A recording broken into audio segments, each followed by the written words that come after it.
আসসালামু আলাইকুম রহমতুল্লাহ। যারা ভ্রমণ পিপাসু মানুষ, ভ্রমণকে ভালোবাসেন, তাদের জন্য আজকের এই ভিডিওটা। এই যে আমি দাঁড়িয়ে আছি একেবারে বাংলাদেশ এবং ভারতের সীমান্তে, যেটা বাংলাদেশকে ভোলাগঞ্জ সাদা পাথর বলা হয়। এই যে দেখতে পাচ্ছেন সামনে যে শিমুল গাছ, এটা হচ্ছে ভারত, ঠিক আছে। আর এর পেছনে যে বড় পাহাড়, আর এখানের যে প্রাকৃতিক সৌন্দর্য, এর আগে আমি আসছিলাম, কিন্তু তখন এতটা পানি ছিল না এবং এত সুন্দর ছিল না। আসলে চমৎকার দৃশ্য।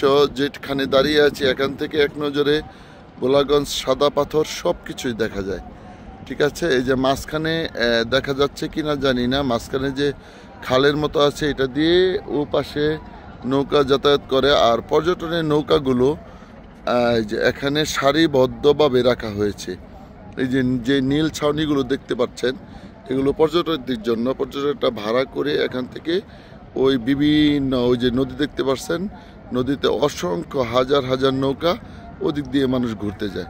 যাই হোক, অনেক সুন্দর লাগলো এবং ভালো লাগলো।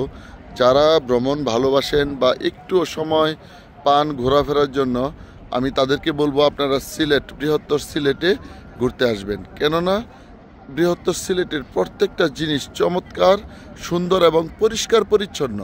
আমরা কক্সবাজার বেড়াতে যাই, অনেক যাই, কিন্তু কক্সবাজারে একটা জিনিস আমার খারাপ লাগে, কক্সবাজারের এতটা পরিষ্কার না। পানিতে যাবেন ময়লা, মানে অনেক শহরের যে হোটেলগুলোর বর্জ্য আছে, এগুলো সমুদ্রে পড়তেছে। কিন্তু সিলেট সিলেট শুধু ভোলাগঞ্জ না, আপনি যেখানেই যাবেন আপনি দেখতে পাবেন সব কিছু পরিপাটি, কেমন জানি পরিষ্কার, ময়লা নেই। হোটেলগুলোতে যাবেন খুব পরিষ্কার, রাস্তাঘাটগুলো পরিষ্কার, খাবার দাবার পরিষ্কার।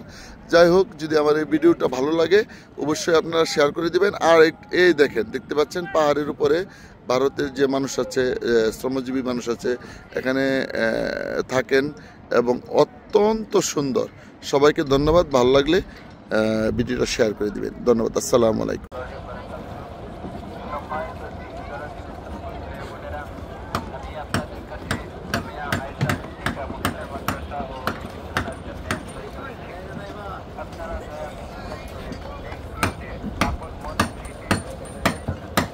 আপনারা